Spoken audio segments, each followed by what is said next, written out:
points. Okay. Yeah, I will do the intros, but welcome to the stream, everybody. Thanks for joining us. I am your host, Matthew Drake. Yeah, okay. Yeah, I will do the intros, but welcome to the stream, everybody. Thanks for joining us. I am your host, Matthew Drake. Peter, if you could. That's me. That was me, sorry. Yeah, just mute that.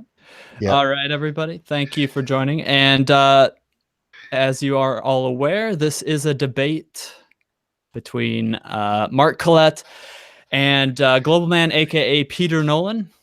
And I'll be getting into that very shortly. But I wanted to update everyone on the situation with my channel, because if you were here or if you wanted to be here on Sunday, I'm afraid that didn't happen. And the reason is because I got a strike on my channel that morning, and I was frantically scrambling trying to find somebody to host the debate for me, because once you get a strike on your account, you're not allowed to stream for, I think it is 3 months.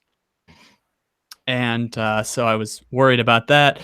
We found somebody, but as it turned out, they lifted the strike. They put the video back in place. It was, they say it was because I was spamming, and I because I had linked to a video that was on BitChute in one of my videos. But I told them, hey, no, I'm just talking about YouTube censorship here. That was the primary purpose of the video. So they bought it, and I mean that it's not a lie. That is the truth. But yeah, that's luckily they lifted the strike. And then today I found out that my most popular video has been restricted. And so they seem to be going down this avenue of, the soft censorship, because it's easier to draw attention when somebody's outright banned. But if they just quarantine your video so that really nobody outside of your channel can access it, then it's essentially the same thing as censoring. And that's a shame, because that video had like 350,000. It's my next most popular video was half that. So it's really a shame, but that's the way things are going. And I love YouTube, but they do have this problem with the flagging and the offensive speech and everything, and that doesn't do well for people who are politically motivated, whatever their spectrum, right? Because at some point you could be on that edge of the fringe politically, and you don't know where that cutoff is going to go as to when you're offensive or not. So it's it's frustrating, to say the least. And thank you guys for letting me rant about that. I see we've got some more people have come into the chat, to the stream now. So yeah, we're here to talk about MGTOW and traditionalism. And I will let everybody give sort of an opening statement. But for those who don't know, let me just briefly introduce our guests here. We've got Mark Collett, who is from the UK, of course, and he's been on the channel before. He is the author of The Fall of Western Man, and former BNP leader. Is that correct? I was the youth leader of the BNP, okay. Yeah. And then I went on to be their head of publicity. And while I was head of publicity, I designed their successful campaign material for their European election run in 2009 that got them 2 MEPs elected, and their GLA campaign in 2008, which won them a seat on the Greater London Assembly, as well as numerous council seats up and down the country. Fantastic. And then we've also got, pardon me, Global Man joining us. And you are well, tell us a little bit about yourself, because I'm a little less familiar with you. Okay, I'll be very brief. I mean, as you can see from the beard, I'm 54 years old. I'm Australian, born and raised in Australia, and got to the top of my profession there. I'm an IT consultant. So what I do is build large, complex systems for very large companies. Some in the UK, like Sky and Carphone Warehouse, are my customers. Some in the US, like Electronic Arts, are my customers. So that's what I do for a profession. I build very large, complex business intelligence systems. And was visited the joys of divorce in the 2007-2010 period, and worked to secure the rights of men since 2007. So that's kind of the very brief hello, and why I would be arguing the case for MGTOW, having gone through, well, I've had the joy of being going through divorces in 2 countries at once from the same woman. And I think I'm pretty unique in having that. Very good. Thanks for that introduction. And yeah, so I do get a lot of MGTOWs on my channel, and you know, just for full disclosure, I wouldn't call myself MGTOW or anything like that. Although some of my videos talk about the state of gender relations today, and so I think we will have a lot in common when we're discussing this. But of course, it's a debate, and so we want to focus on the differences. The question that I had posed was in the description: should young men today aim to get married and build traditional families, or eschew matrimony and go their own way? And I got an interesting comment on one of my videos. And so I will let this lead us into the opening statement, perhaps. Sure. It said, saving society? Lull, a pointless endeavor. Let it burn. Seriously, we reacted too late. When the house fills up with mold, you better burn it down and start anew. We need a good plague followed by a collapse. I took the red pill in my early 20s, which was right on time to save me from the hell my best buddies from school are now going through today. All got a woman, a baby, and a house. All 4 of them have since been dumped and lost it all. As long as the current society remains as it is, I'm staying away from women at all costs. Been a MGTOW monk for 10 years. Best of my life. So why don't we start with Global Man?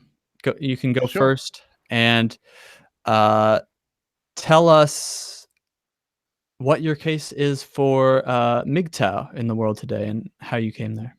Yeah, I'll do a kind of opening statement, and we'll go through, after the opening statement, go through the discussions. So first of all, as I said, I'm 54. I met my to-be wife when I was 12 at school, and started dating when I was 20. She had already been married and had 2 children when she was 21. She was one of those girls who got pregnant at 16. We married at 25. I raised her 2 children as my own. Of course, they were very young. We had 2 children of our own by the time I was 30. And I was working and rising through my career. I helped her get a job. I put her through university. I helped her get a job. She had a good job at IBM, and we bought the second house and all those things. So I was one of these guys who, in my younger years, had the propaganda of, you know, get married, have a family, have children, be a good husband, be a good father, be a pillar of society. Everything will turn out fine, right? And many young men are sold that. So fast forward to 2007, my wife turned out to be not a great wife. I won't discuss that too much on here, but we decided to get divorced, or I decided to divorce her, mainly for stealing money and lying and various things. And even though I had been highly respected, everybody knew me as a great husband, great father, etc., we hadn't let any of our marital issues be discussed in the public at all. My wife committed perjury about me. She lied about me left, right, and center. In the initial documents presented to the court, and I did divorces in Ireland and Australia simultaneously. So in the Irish divorce courts, my wife committed, by my count, 14 counts of perjury, 2 of which I could prove. And I thought, well, I can prove she's lying about me, so this should be okay, right? No, they shut down my company. refused to give me a work permit, residency permit, citizenship. I was persona non grata in Ireland. I was persona non grata in Australia. I was living in Germany at the time. After my work permit ran out, I was denied residency in Germany. I was denied political asylum in Germany. This is all despite the such things as the Geneva Convention on Political Asylum, such things as the EU legislation. All that was thrown out the window. My house was stolen and sold. My company was shut down.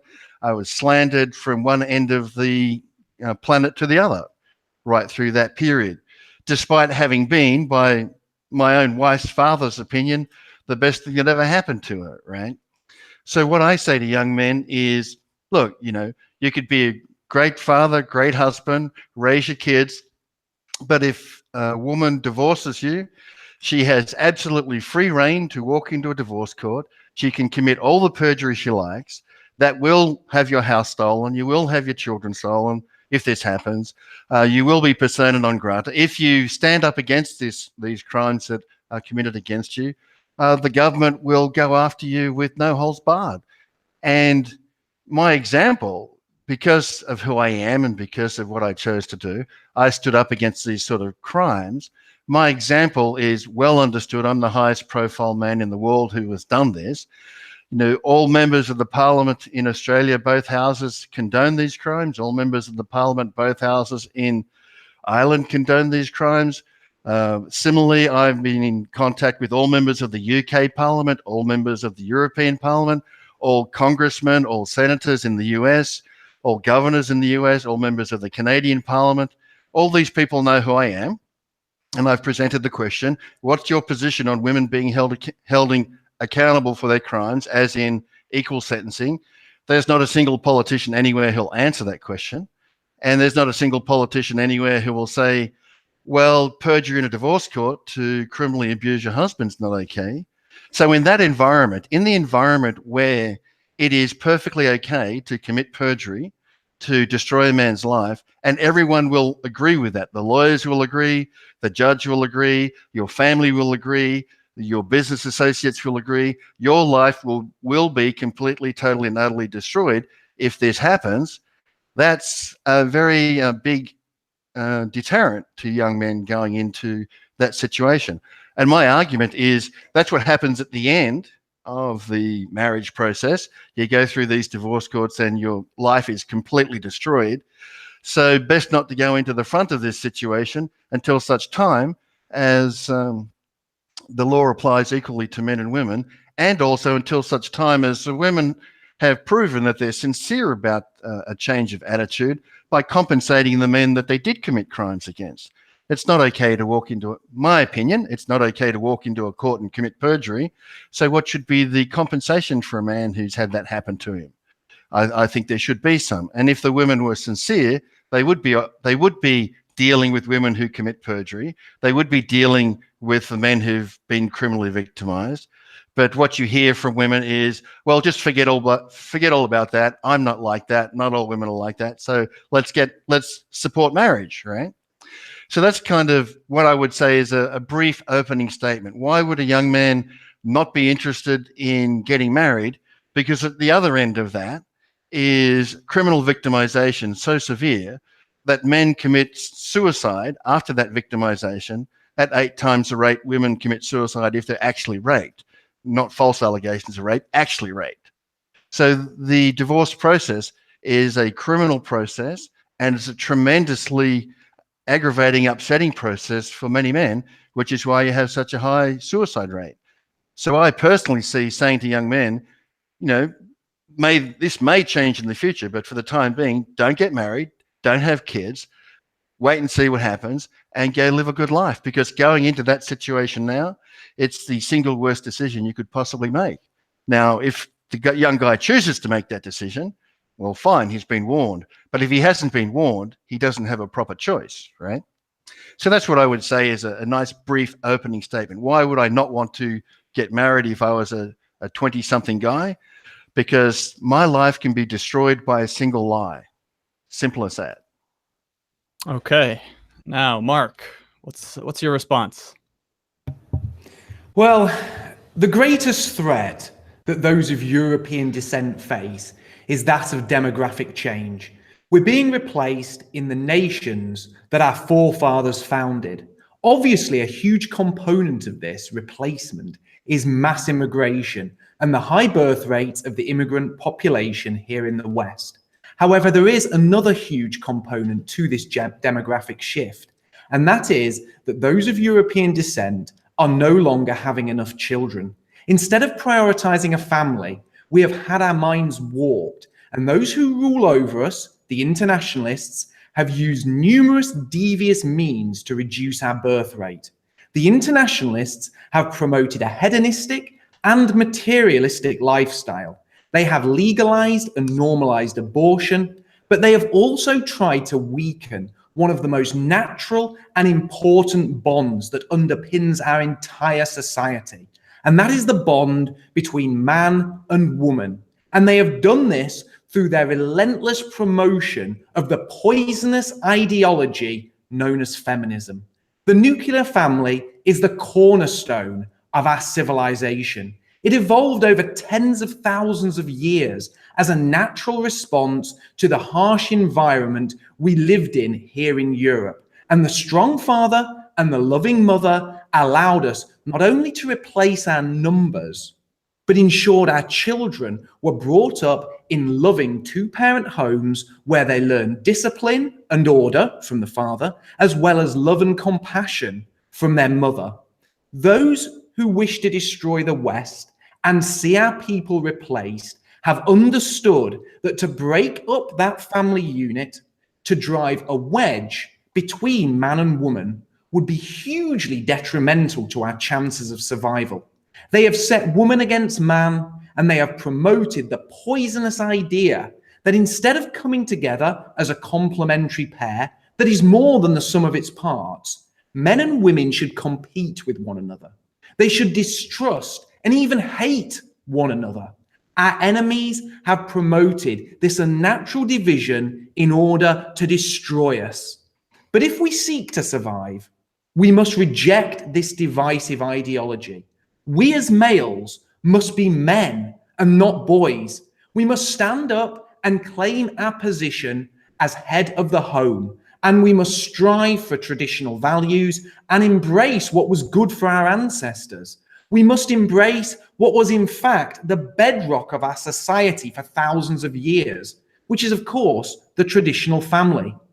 To reject women, to go our own way, to start hating women, or worse, to become a mirror image of those who have been misled by the damaging and anti-Western ideology known as feminism, will not save the West. In fact, that course of action plays into the hands of the internationalists, and it speeds our demise. Be a man, find a woman, and come together to have children, just as countless generations of your ancestors did. Anything else is genetic suicide. Anything else simply speeds what our enemies desire the most, which is, of course, white genocide. Okay. Yeah, so really putting it into the larger context of things there.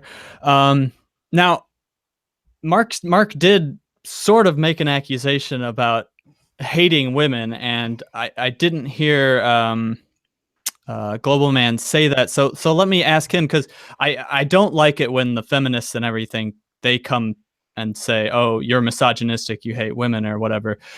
So Global Man, would you say that you hate women? No, of course not.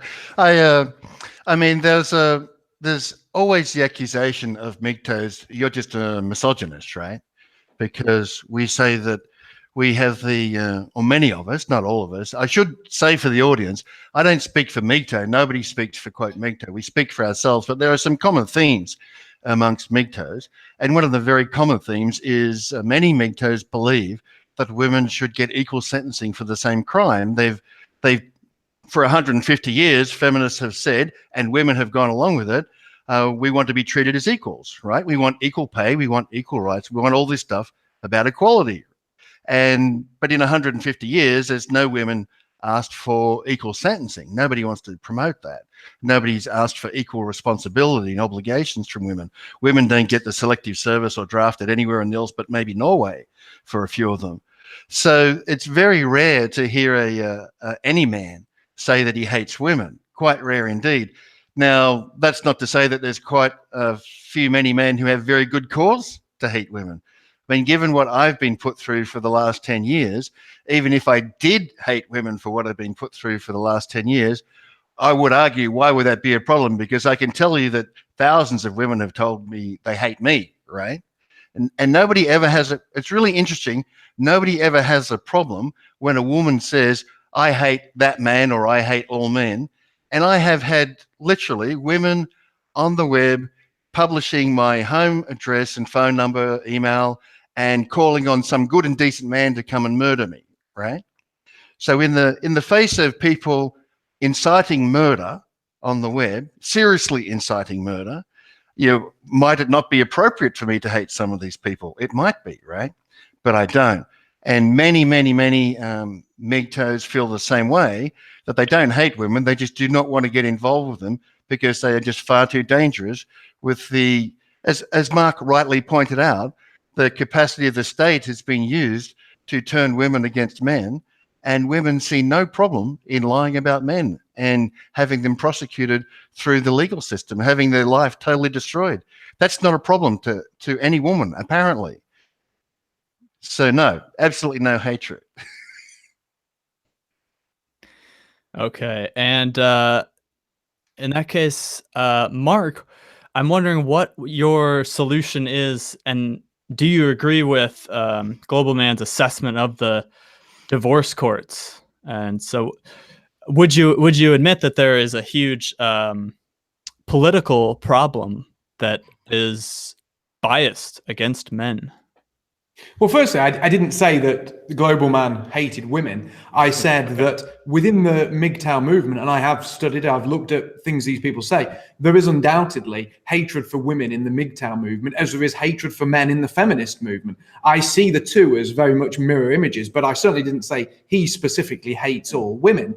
That's right. I don't reduce people's arguments to petty straw man arguments. That's not my nice style. But I have noted down some of the things that the Global Man has said. And the Global Man keeps talking about politicians. He keeps talking about divorce courts. He keeps talking about the system, the political system. Now, that's something I talk about a lot. And you see, the political system has been hijacked. The political system is being run by anti-white, anti-Western, anti-European people who hate traditionalism, people who are trying to destroy the Western world. And the cornerstone of the Western world, the reason we're all here, is the traditional family. We're here because our parents came together, they passed on their DNA, and they brought us up. And the more cohesive and the more stable a family unit is, the better the children are brought up, and the better the civilization. The civilization benefits from this. I wrote about all of this in my book and explained the importance of the family unit. And I also explained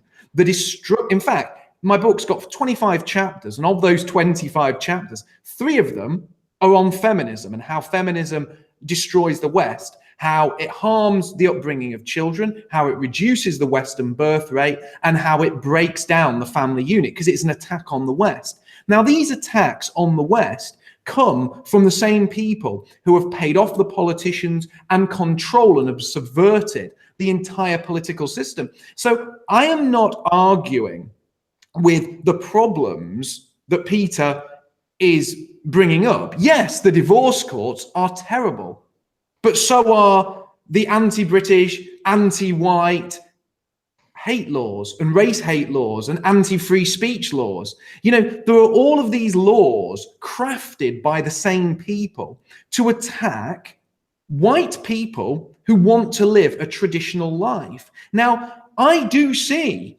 plenty of women who've had their minds warped by feminism. But the fact of the matter is, they have been drip-fed that feminist propaganda and that poison for years. But the important thing to note is that feminism does harm women as much as it harms men. Increasingly, we are seeing women get into their late 30s and 40s, and eventually They're saying, why did I prioritize a career? Why did I turn my back on the family? Why did I turn my back on traditionalism? This hurts them because this game isn't being played to ensure that women are at the top of the tree and men are at the bottom of the tree. This game is being played to destroy Western society. So I am completely sympathetic with Peter when he says, I wrote to the politicians. Well, I'm sorry if this sounds patronizing because it's not meant to, but putting your faith in these political puppets who are bought, sold, and owned by the internationalists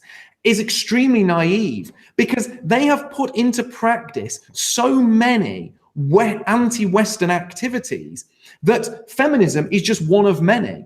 And I can't be angry at women who've taken up feminism but haven't heard the other side of the story when that's all they've known. In the same way, I talk about young men who are spurning traditional life and watching pornography. And I produced videos on that saying young men are having their heads turned by pornography. It's ruining their lives. But if you're a young man and you've been told that's natural, that's healthy, that's normal, you need helping.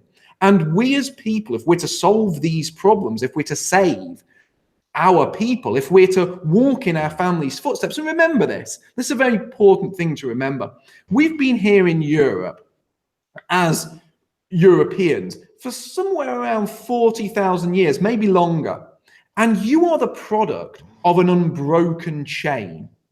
Are you about to break that chain? And if you are going to break that chain, who are you really benefiting? Are you really spiting women, or are you spiting tens of thousands of years of your own ancestry? And whose hands does that actually play into?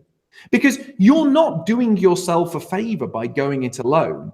You're doing your ancestors a disservice, and you're actually playing into the hands of the anti-white system that wants us to have less children. Because when we're having less children and when we're not coming together as cohesive traditional families, the UN tells us we need replacement migration because we're not even replacing our own numbers anymore. And this is the crux of the matter. As I said, completely sympathize with Peter's problem, but the problem isn't women. The problem is the people pushing this. And if you look into who has pushed feminism, who are the radicals who have pushed this into all of our institutions of learning, who have pushed it in the media, who have really indoctrinated generations of young women with this poison, I think you'll find a common thread between those people. And I might enlighten you on that later on during this chat.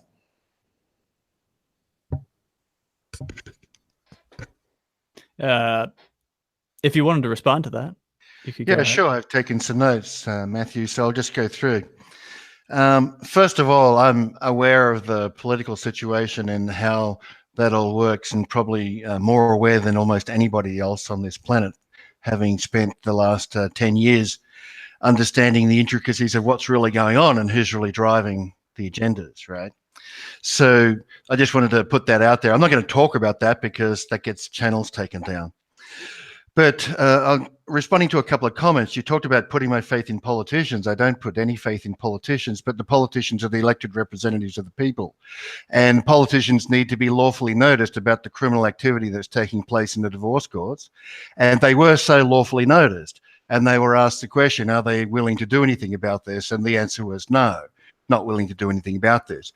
But in the way of going through the motions or going through the steps of all possible reasonable activity which could take place to secure the rights of men against the crimes that are being committed against them, it's necessary in that due process to be in contact with the politicians who are presiding over these criminal activities in these courts. So I would reject the idea that I put any faith in any politician because I have very little time for any of them. You made the statement that pornography is ruining young men's lives. I would very much respond to that statement and say, no, I don't see that happening at all.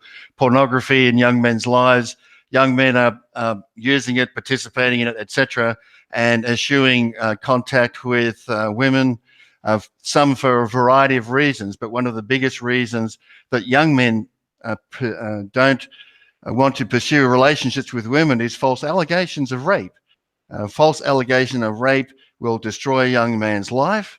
And many young men are saying, you know, for having sex with a woman with my hormones at the level they are when I'm a young man, the possibility of being falsely accused of rape is very high, particularly if I have sex with her and I have no proof of that. Then I'm just not going to participate in pornography as an alternative to that. So I would absolutely reject the notion that pornography is ruining young men's lives. Some young men, sure, the same way alcohol ruins some young men's lives, the same way drugs ruin some young men's lives, but it's just another recreational entertainment. Benefiting ourselves, one of the things you said was, you know, to reject traditional marriage, it's only benefiting ourselves. Well, I would argue for a young man, why should he not do something that benefits himself? Going into a marriage for a young man is highly detrimental to him, and it benefits his wife and his children, which he very likely won't even get to raise, but he will absolutely get to pay for. So the benefit of a young man getting married is entirely toward the woman and the children and the society, and not at all towards the young man. The young man will benefit mostly from not getting married. He'll have a much easier, better life if he doesn't get married. You've made a number of statements on anti-white.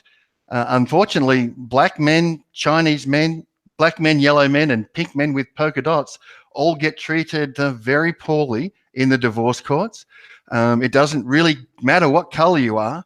You walk into a divorce court in any Western country, whatever the color you are, your life is over. About the only guys who don't get criminally victimized in divorce courts are guys on the inner circle, the guys who are already known, like, for example, Freemasons and things like that, often don't get so badly worked over. But it doesn't matter what color you are going to get worked over, most likely, in the divorce courts, if you're just another guy who's living his life and not somehow politically or connected through some association like the Freemasons or something else. So yes, there is a white genocide going on in Western Europe. That's absolutely true. In Eastern Europe, there's no such white genocide going on. Eastern Europeans have been smart enough not to have mass immigration. But so what? There's a white genocide going on. Let's get to the women.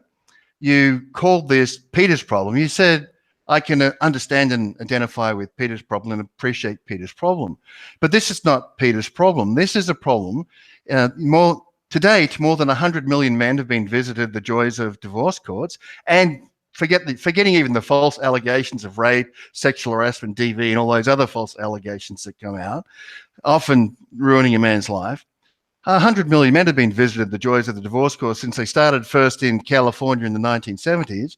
And thousands and hundreds of thousands of men have committed suicide from this criminal abuse visited on them.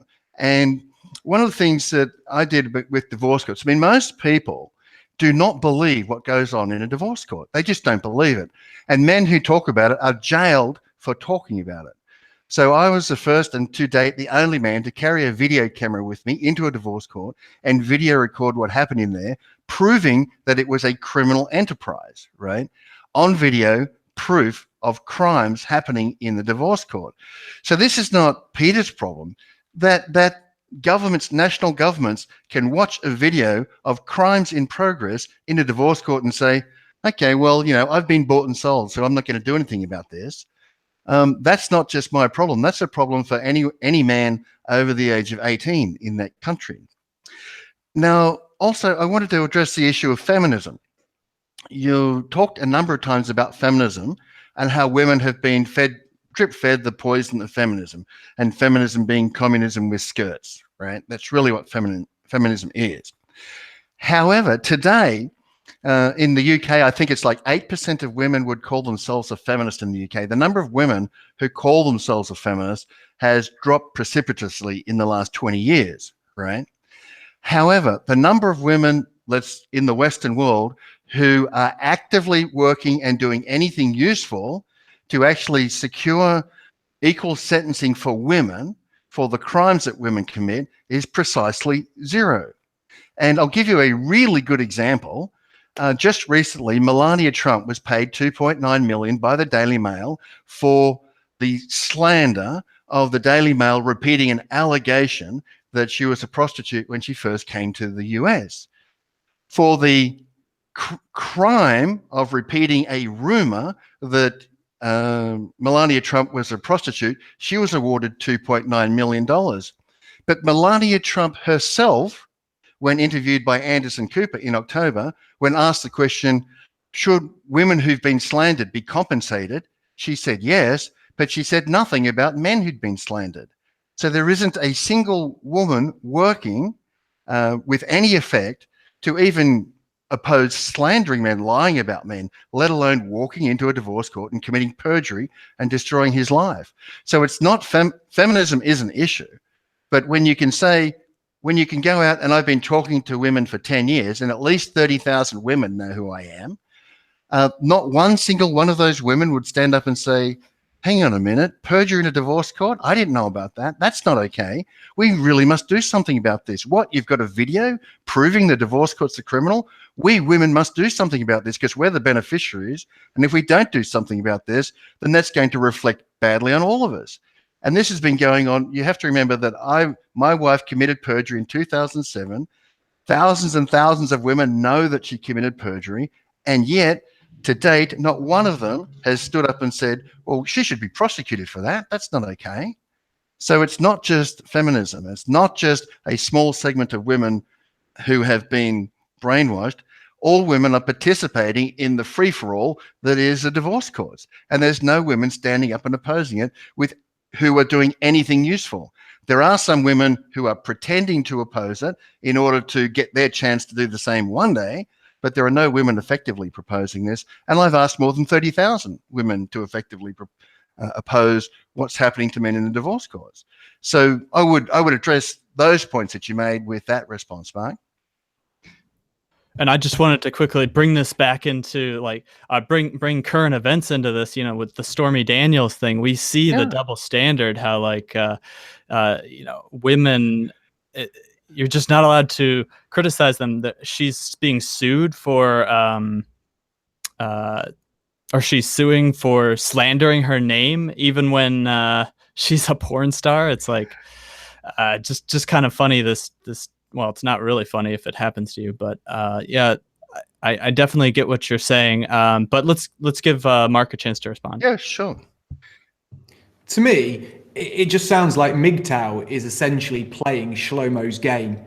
Watch porn, sit in your bedroom, jack off, play computer games, don't have a family. That's the fun way to live. Well, here's news. Life isn't about having fun. Life isn't about just doing what makes you feel good.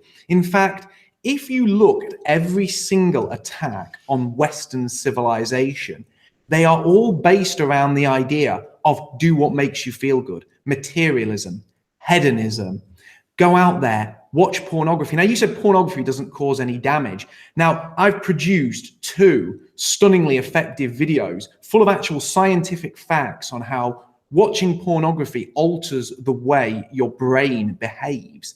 It gives you a condition called hypofrontality, which affects the way the blood flows to your brain and actually prevents you making reasoned decisions. It makes you view women in the wrong way. It makes you view relationships in a negative light. And if the MGTOW movement is not only saying we shouldn't have children, but that men should be stronger by going and watching pornography, something that has been foisted upon us by Jews, and my video is called The Jewish Role in the Porn Industry. And if you look at the people who are behind feminism, type it into Wikipedia, because there's about a 3-column list of all the Jewish feminists. It's very funny that the same people who are pushing the issue of pornography on the Western male and making him think he can sit at home messing about with himself in his bedroom and jerking himself off to increasingly depraved images, they're the same people that are telling women you shouldn't be with men. And I see this divide being driven between men and women by a group of people who want to break up the traditional family unit. And I see this as a duty. I don't see life about going out and having fun. The people who shaped our civilization, the people who built the West, they weren't there saying, you know what, I'm not going to design one of these Colosseums. I'm not going to design a steam engine or an aeroplane. I'm going to sit in my bedroom and play some more Call of Duty and look at some, you know, some video footage of a girl getting double teamed by some guy, you know, and paying into this filth. That is not the way. It never has been the way. The way has always been for men and women to come together. That is the bedrock of any civilization. And you keep saying, you wrote to the politicians. You know who owns the politicians. So what's the issue? The issue here is remove the politicians. If you don't like what's going on in the divorce courts, I don't like what's going on in the divorce courts, but you say no woman is against what's going on in the divorce court. I know there's women in this chat now. I know there's women that I work with on a weekly basis who are against what goes on in these divorce courts. I know women who are making videos on YouTube every week saying the traditional life, lead the traditional life, get a man, settle down. There's women homeschooling their children. The happiest people I know are people who have settled down, had families, and are following in the footsteps of their ancestors. And you keep saying, this isn't Peter's problem. This isn't Peter's problem. Well, I'm sorry, Peter. It does come over like it's your problem. In your intro, everything is about what happened to you. And I'm sorry what happened to you. But is it not the case that maybe choosing a better woman, I mean, you're a young man, but you were with a woman who had 2 children by a previous relationship by the time she was 21. To me, I don't see that as a solid bedrock. I don't see that as a woman that I could trust, as a woman I could look at and say, you know what, she's got good values, she's got good morals.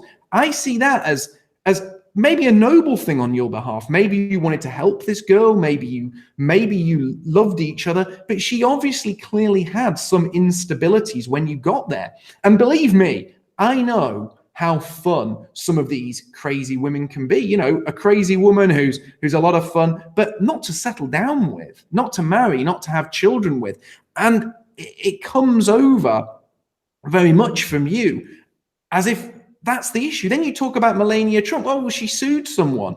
Well, again, the courts, the system, they act in the favor of women. We know that. They do this to drive a wedge, but they don't always protect women, like you're saying. It was only the other week, a teacher in Florida called Tiana Delakoff ended up getting plastered all over the press, all over the media, and getting sacked from her, well, not sacked, she's suspended, but it very much looks like she will be sacked, simply for holding an opinion that the liberals don't like, that the same people running these divorce courts don't like. So there isn't some blanket protection for all women. There are plenty of women who get rough end of the stick here and there. But the fact of the matter is, everything you say, you are not proposing any concrete solutions. All you're doing is saying that you need to remove yourself from the idea of having a relationship.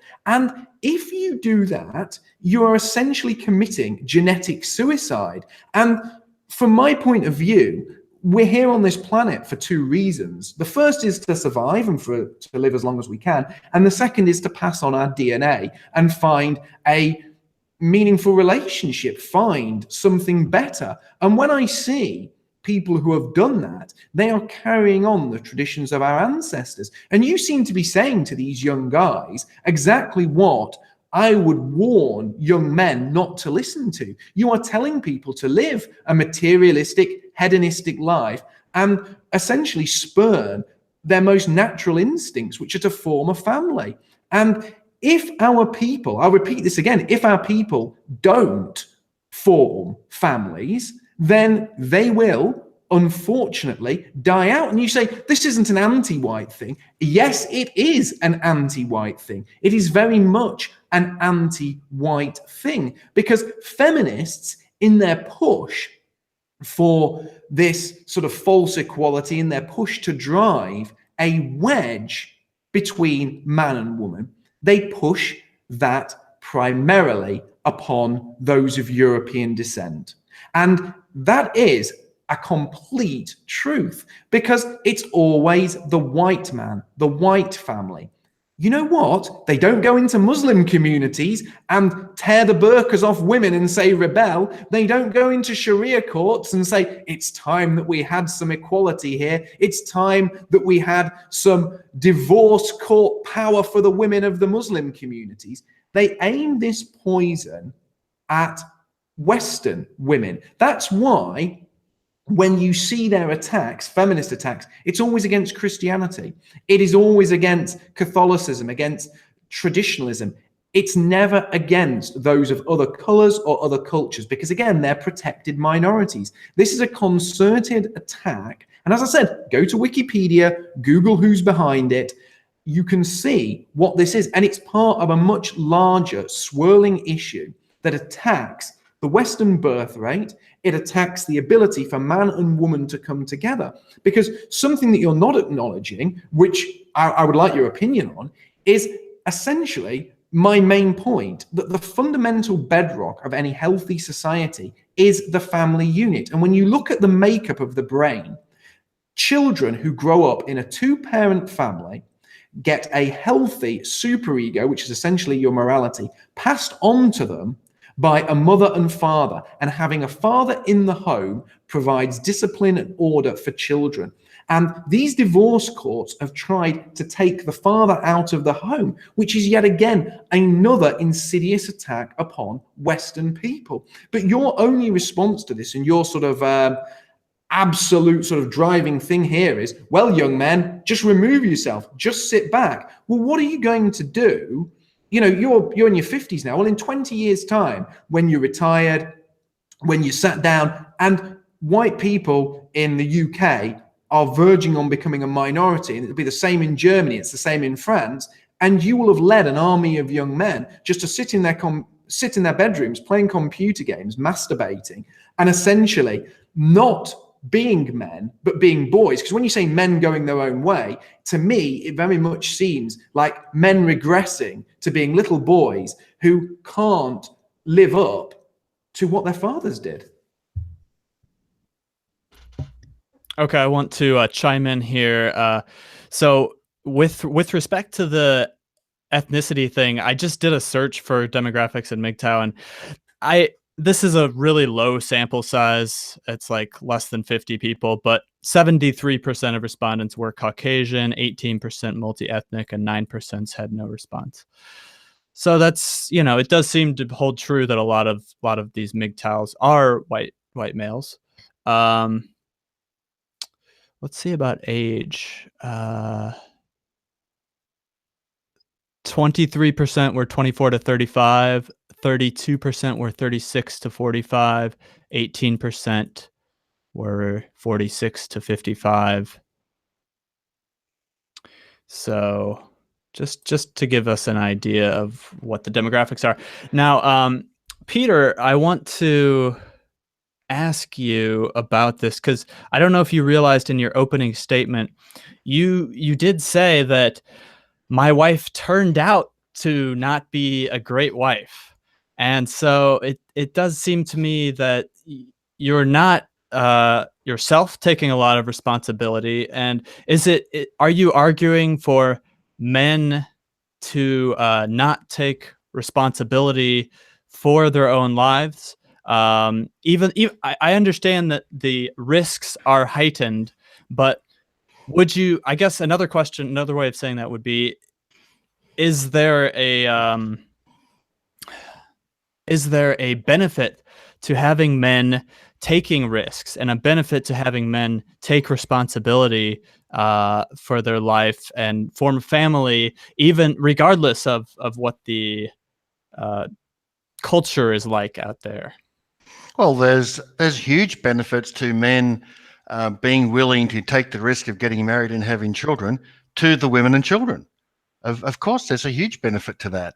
And, you know, in terms of, and in terms of the broader society, I mean, Mark is discussing the white genocide, which is happening in Western Europe, which is true. There is a white genocide happening in Western Europe, and I know who and how and all those details. That's fine. I know and understand all that. And Mark keeps using the term our people and my people and things like that, and as to say that, we need to produce more babies to keep up the white race, right?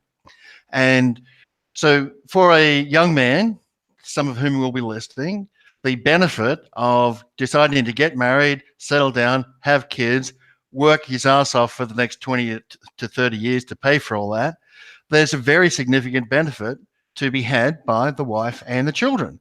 And there's no doubt about that. And to the society, if you think having more white people is a good thing, and to society, there's a major benefit in that. Addressing the question of whether my wife was a good wife or otherwise, I mean, I don't want to spend time here talking to people about what my wife did or didn't do, but certainly my wife was a poor wife. And yes, why did we get married? Because I loved her, right? I sincerely loved her, and I sincerely wanted to be with her for the rest of our life. That's why I married her. And I knew her and her family very, very well, having been in and out of the household all my teenage years. Her little brother and I were best of buddies at school. That's how we knew each other. And we went to church Bible study. We were both in the same Bible study in the church, literally across the road from her place.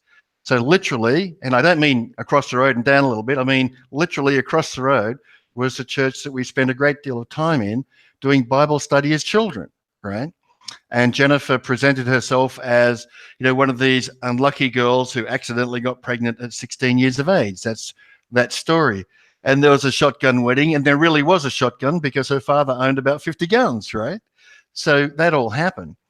But in terms of responsibility, the fact that I, manned up and was a good husband, as the saying goes, and raised two children that weren't my own and put them through a good school and all the rest of it, that's a fair swag of responsibility.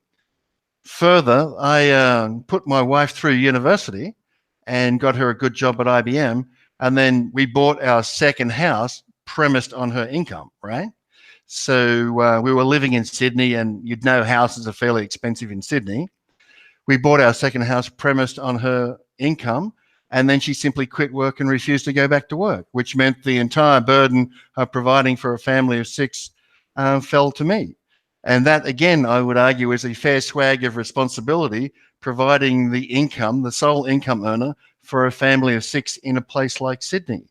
And with that motivator, as you might say, I rose up to be one of the highest paid people in the country in my profession. By the end of the 90s, in Australian dollars, I was making over 200,000 Australian dollars a year in my profession.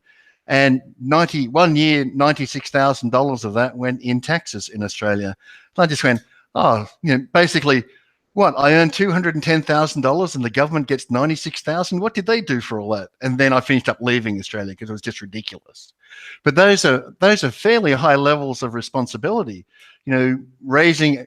Buying 2 houses, raising a family of 6, and being the sole income earner for a family of 6, having world-class customers. My customers in Australia were the top companies. I was very well respected, very well regarded, and charged with the responsibility of delivering multi-million-dollar projects to billion-dollar companies. So responsibility is not something that I'm short of. Right? So would you say that she married you for your money? Well, I presume that she did in the end, right? But because hypergamy is something that gets thrown around a lot in MGTOW circles. Yeah, I mean, with my wife, it would be different because, we were both very poor. I was at university when we started dating, right? And, she was poor because she had 2 children and a single mother's pension, and her dad, salt of the earth guy, I really like her father, and he was a baker. So on baker's salary, you don't make much money, right? And he had 5 kids. There was 5 children in the family, 4 girls and 1 boy. So if you look at a woman's situation back then in 1984, when let's say 1984, you're 21 years old, you've got 2 small children, and you're living in housing commission house, government house with the government, who are you going to try and get to marry you, right? Well, one person you might try and get to marry you is your brother's friend who you knew from school, who's trying hard and doing well and smart and all the rest of it. You know, she would have had not very many options, right? And so I was somebody that she knew, and she pursued me, and voila, there you go, right? So if she was married, my mother once said to me, you know, do you at that time, do you think this young girl is chasing you for money? And I said, well, if she's chasing me for money, she's going to have to wait 20 years, right? Because it's going to be 20 years before I have any real money. As a 20-year-old, 21-year-old, I mean, it's really going to be 20 years before you have any money, right? Well, she did wait 20 years, right? But that's, you know, did she go in thinking I'm going to wait 20 years and then steal as much as possible? Possibly, possibly not. And I'm not going to call her mind on that, but that's what happened in the end. Now, funnily, I will add, Matthew, because the audience won't know this. We got divorced towards the end of 2007. And so I got my pregnant female family law lawyer. My family law lawyer was a pregnant woman at the time in Australia. I said to her, drop a deal which you think is more than generous and add 10%, and then just give it to the other side. And she's like, well, why would you do that? That's crazy. And I said, because I don't want this whole argument. You know, she doesn't deserve any of this money, but she does need some money, and I'm going to earn a lot of money in the future. So just whatever the rules are in Australia, make that, add a little bit to make it generous, and then add 10%. She goes, okay, well, you're the client, whatever you say, right? And that offer was made and rejected in November 2007. Well, what happened in 2008? There was an economic crisis, and the house prices fell quite severely in Sydney. And by getting 95% of the asset of the house, 2 years later, she didn't get the money until 2010. She actually got less money than she was offered on day one, right? So that's how that worked out. So did she go in thinking I'm going to make a lot of money? Possibly not. But once the money was there, yeah, women. I mean, it's always a gamble for women. Like they sort of have to project into the future. Okay, the man is going to make. I think he's going to make this much, and it's a bet. And sometimes they're right, and sometimes they're wrong. But I think we should, you know, understand that that's a reality. That men are looking for hot women to have sex with, and women are looking for providers, and that's just the reality. It is. It doesn't mean there can't be love between the genders, but this whole thing of, oh, I was head over heels in love. Well, you know, it's biology, and so I think we do well to be aware of that. Let me read a super chat real quick. Mark. This was from Valid Thought. Catch 22. Men don't want to sacrifice for substandard, crude, modern women, but if they don't, they can't have a family or pass on their genes. So, Global Man, what do you say to this like accusation of white genocide? Or forget about race. Let's just talk about intelligence, because the MGTOWs are going to be the people who are intelligent, who are driven, and making a lot of money, because you know. They don't want to have their money stolen from them. And so if you don't have money, it's kind of not an issue. But I think that's generally who we're dealing with. And so do you not see that there could be a dysgenic effect over time if we push MGTOW? Well, there will be. The average MGTOW is a significantly higher IQ than the average guy out there, right? And the reason that happens is because before a person becomes a MGTOW, typically, he either has to go through one of these harrowing divorces and goes, hey, nobody ever told me this is how it's going to be, and I'm not going in that rat trap again, right? So a lot of MGTOWs you'll find are guys who've been through the whole divorce mill.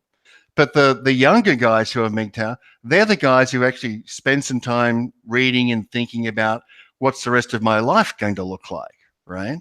And it takes a higher level of intelligence to think about that, because your average IQ or below average IQ guy who's 20, 21 years of age, he's looking for the next pretty girl who's going past, and what happens in 10 years' time, I really don't care about, right?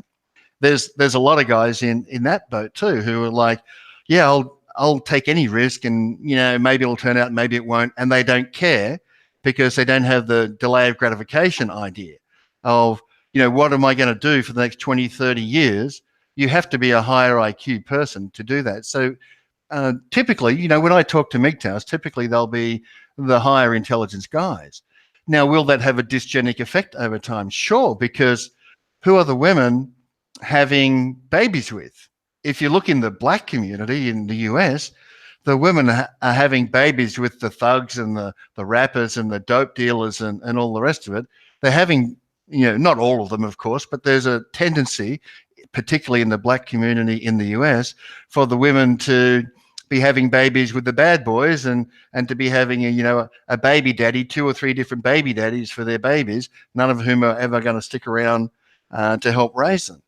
So in an environment where the risk is a future risk that has to be perceived and understood to not go into the kind of the starting gate, the people who see that risk and decide not to take it are generally the smarter guys. So you're going to have that effect. The smarter guys are the ones who are going to say, I don't want to go MGTOW. Not all of them. There's a wide range of IQ amongst men, and there's a wide range of feelings amongst men. But your average MGTOW is smarter than your average bear. That's just the way it is. You have something to say about that? Yeah, Mark's shaking his head. You're muted, actually, I think.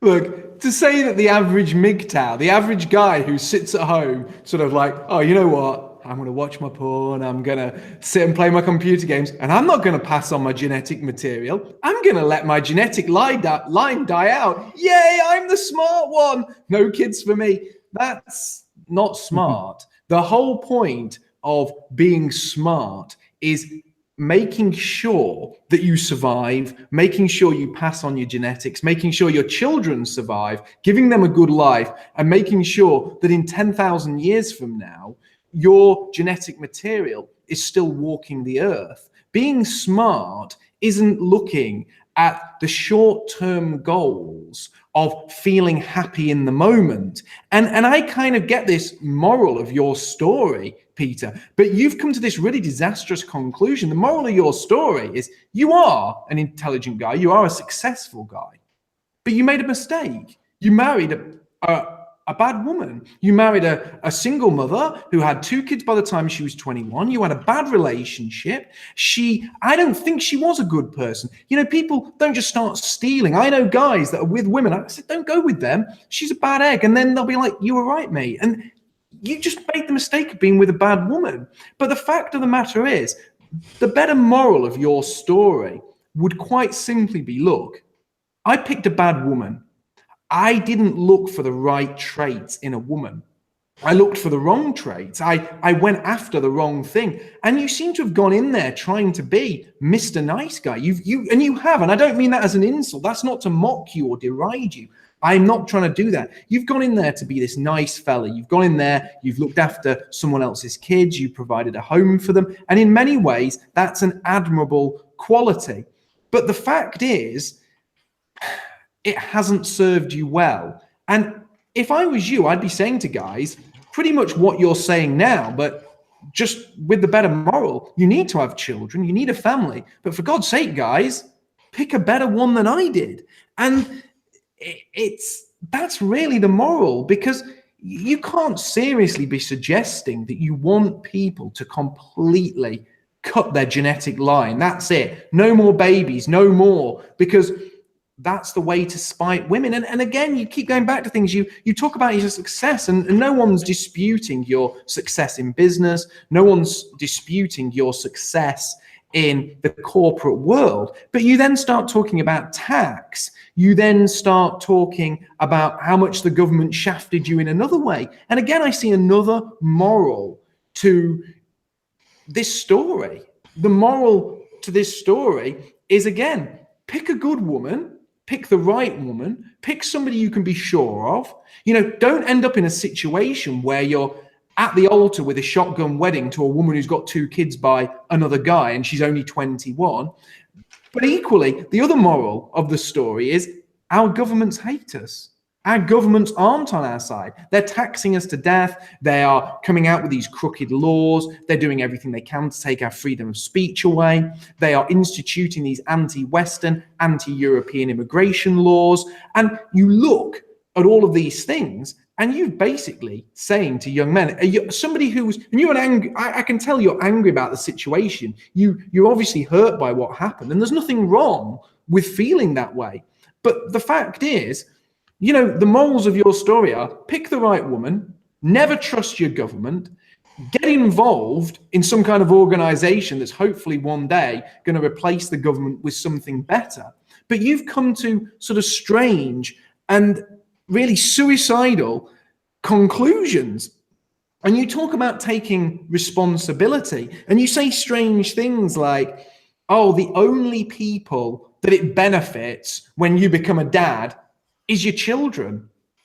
Yeah, that's a good thing. You know, like if one day I meet the right woman and I settle down and have children, then yeah, I want her and my children to be the primary beneficiaries of the things I do, because that's part of being the provider. That's part of taking on the role of the traditional man. That's part of being the guy who can stand up proudly and say, I provided for my wife and my children, just like my father did, just like his father did, just like his father's father did. That's what we've always done as Europeans. And all these problems you're talking about, all these issues, all these things that have swirled around, and unfortunately you've got trapped in this maelstrom, some of it bad luck, some of it maybe slightly naive. And that, again, that's not a bad thing, because we've all gone for the wrong woman at one time or another. It's just how deep you get in with that wrong woman, and you got in very deep.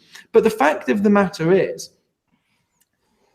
there is a better way. There is a way that you can go forward, live a traditional life, be happy. You don't have to withdraw into this, you know, this strange world. And, you know, I can see your supporters in the, you know, in the chat, and some of the things they're saying, like, oh, I know, you know, there's no such thing as a good woman.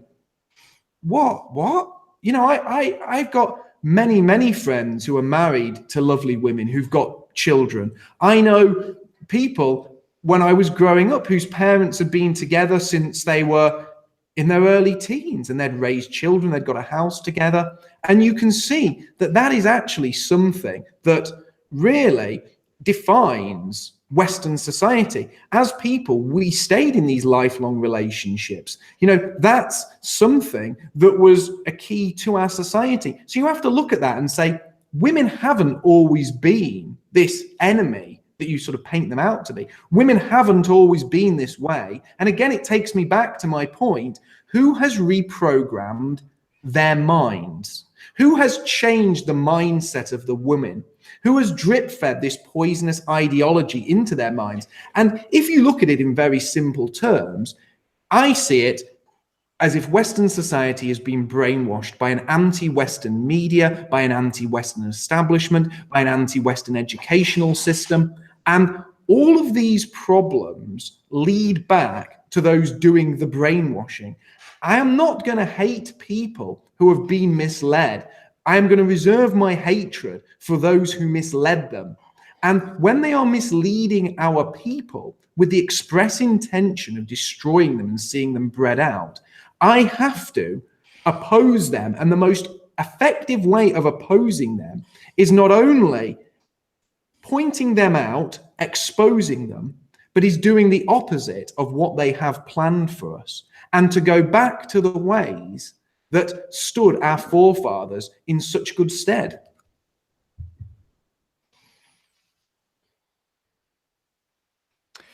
Let me think what I was going to ask. Oh, I wanted to point out, Mark.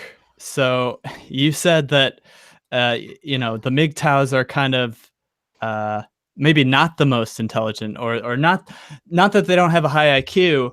Maybe they do, but that they're not, you know, the Chads or whatever. And I guess could you take the devil's advocate position that the existence of MGTOW serves to cull these weaklings from reproducing?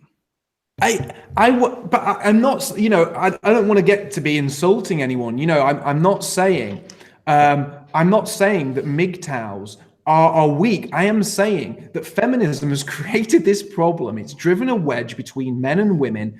There is a problem. Peter identifies the problem. He comes to the wrong solution. There are plenty of men and plenty of women who value traditionalism.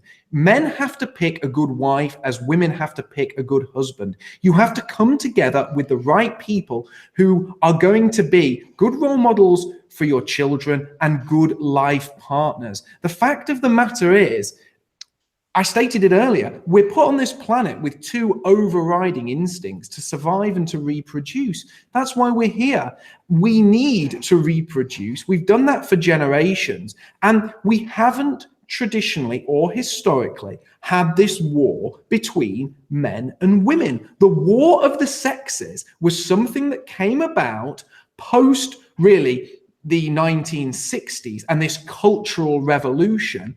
And you only have to look into the people who are behind that and what their ultimate goals are. And as I said, if you have a group of people who are brainwashing your women and drip feeding poison into their ears with the overall goal of making those women hate men. And as I said, women are a victim of this too, because they end up very, very unhappy. And you can, and I'm sure Peter will agree, when you see these feminists, when they get older, what bitter and twisted hags they become.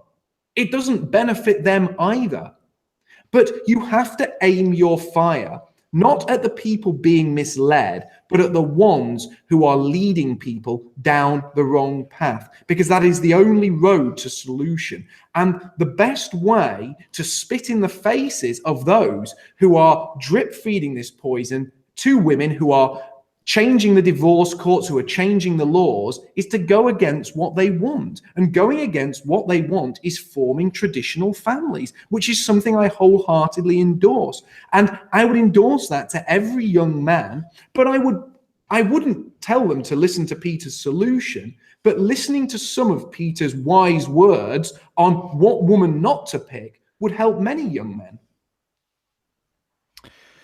All right. And Peter, I guess I don't want to assume that I know your position. So let me just ask you, is your solution for MGTOWs, at least at the moment, not to carry any of their genes forward? Because I guess, you could always go like the sperm donation route, or you could like just try to knock up women. But I assume that's not what you're arguing for, right?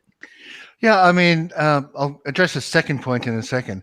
I mean, some MGTOWs come in all varieties, right? People keep trying to put MGTOWs into a box and just can't be done. MGTOWs is a very, very diverse collection of people who would label themselves such, right? Now, one of the premises is if you're going MGTOW, you're not getting married, you're not having kids, right? That's kind of where it's at in the Western world today. But some guys will say, I really do think that I want to have children, right? And there'll be some of those. Now, what can they do?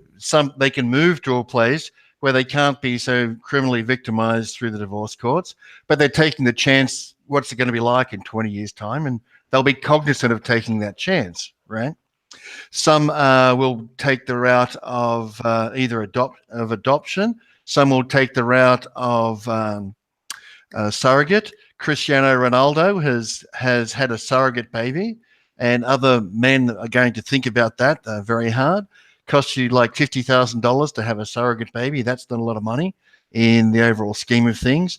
And then, you see a lot of MGTOWs talking about, well, when artificial wombs come along, that would be a very interesting thing. So there's, some MGTOWs are going to say, well, I want to pass along my genes badly enough that I'm going to have children. Some MGTOWs will say, I'll just do sperm donation. My DNA will be walking around in 50 kids in 100 years' time, right? And some MGTOWs will say, well, I'll just have sex with married women, and if I get them pregnant, the husband can pay for it. There'll be some guys do that.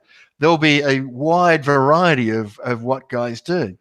So what would I say? I say to young men at the current point in time, don't get married or have kids in the West because it's a bad idea.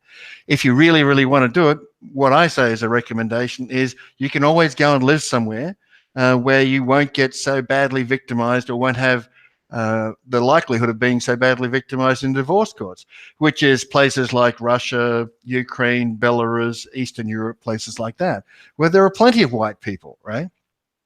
Mark has a number of times reflected on the white genocide in Western Europe, which is happening, but there's no white genocide happening in Eastern Europe. And after I got divorced, I dated exclusively Eastern European women, which I quite liked. And in 2010, I was in quite serious conversation with an Eastern European woman from the Ukraine about getting married, right? Now, that didn't work out because she wanted more children, and I said no. And I was absolutely intransigent on my no, and so that one couldn't be worked out, and that's fair enough. And we were friends for 4 or 5 years afterwards, right? So I would say men going their own way is emphasis on own. They've got to decide what it is they're going to do with their lives. The role of someone like me is to put the truth and the facts in front of them so they can make a fully informed decision of what the risks that they're prepared to take in their life. And now if a young man says, well, 90% of divorces are caused by women, 70% are filed by women, 50% of all marriages end in divorce, this idea Mark has raised, what traditionalists always raise, is, well, maybe you married the wrong woman. You just need to find a good woman because there are good women out there. I would challenge that notion, because there isn't a single woman in the entire Western world who's prepared to stand up and do anything meaningful to make sure women get equal sentencing for their crime or prosecute women who commit perjury in the family law courts. And I've been asking them for 10 years to do that. Now, if I can ask 30,000 women over a period of 10 years to do something and get consistent no right across the board, which one of those women is the good women? Why is it that there's not a single woman in the entire Western world standing up and saying, look, I'm going to do my bit to make sure women who commit perjury are prosecuted for it. False allegations, they should be prosecuted for it. False DV, false sexual harassment allegations, they should be prosecuted for it. They shouldn't be allowed to go around lying about men left, right, and center, because that reflects badly on me, and I'm going to do my bit. How can I talk to 30,000 women and put that question to them and not get one yes? Which woman is a good woman out there? And I tell a story, and you'll like this story because it's a funny story. This woman that I nearly married in 2010, right? She'll be another bad woman, because during the conversation of getting married, I was absolutely no, I don't want another baby, right? And she was like, okay, well, I'm going to try and change your mind. At one stage, she said to me, well, look, I need to tell you something. And I go, what's that? And she said, if I promise you that I will marry you and not have a baby, if I change my mind, we can just have a miracle baby. And I said to her, miracle baby? What do you mean by that? What's a miracle baby? She says, well, that's where I go get a baby by another man and tell you that it's yours, and it'll be our miracle, right? Our little miracle. And I'm like, really? Don't you imagine that I might be a little bit upset by that?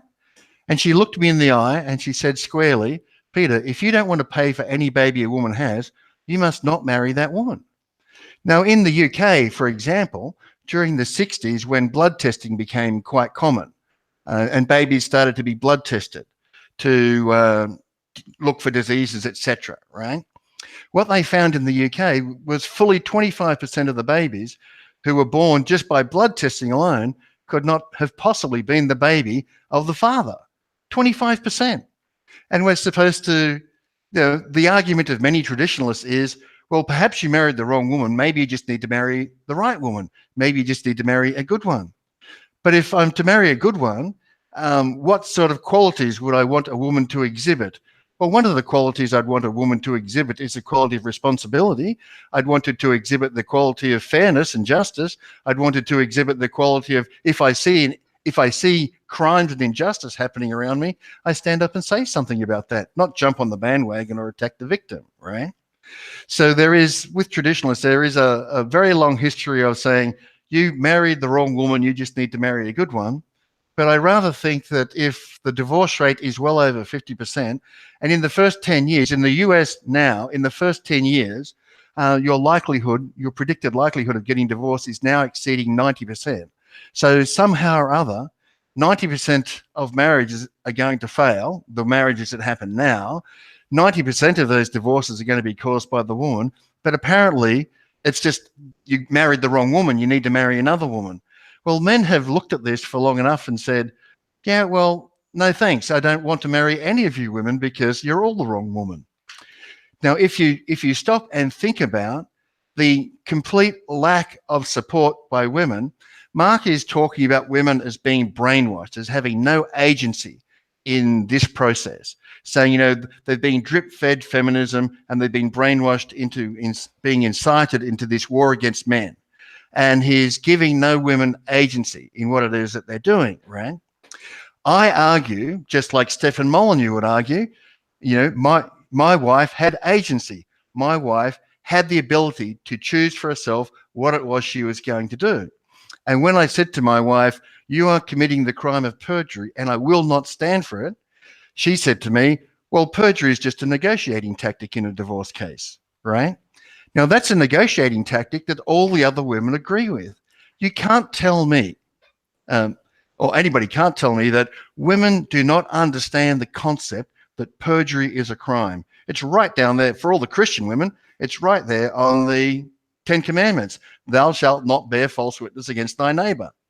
Mark is arguing, well, women have been so brainwashed that they don't understand perjury is a crime and they should be forgiven this crime, when the young men are sitting back going, so if a woman commits perjury about me or lies about me and my life is destroyed, what's the community response from that? What does the community do about that situation?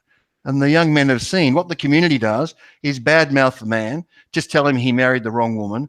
You just need to get on and marry another one, need to man up and go and have children and grow up and be responsible and stop living in your mama's basement watching porn, right? You get a lot of that sort of language directed at these men. And these men go, you know, I should stop living in my mama's basement watching porn, playing video games to take a risk with my life. And your argument is that's going to save Western civilization? Oh, as you see some guys saying, well, let it burn, and then let's start again, right? And what I say to young men, my number one recommendation to young MGTOWs is get the hell out of the West. That's my number one recommendation. So there is, you know, marry the right woman. Which one's the right woman? What behavior would the right woman exhibit? And none of them are exhibiting that behavior. There's no women in conservative politics who are standing up and saying women should get the same sentence for the same crime. There's no women in conservative politics saying, you know, if a woman slanders a man, we should punish her for that, because going around lying about men, that's not okay. You know, the whole gamut.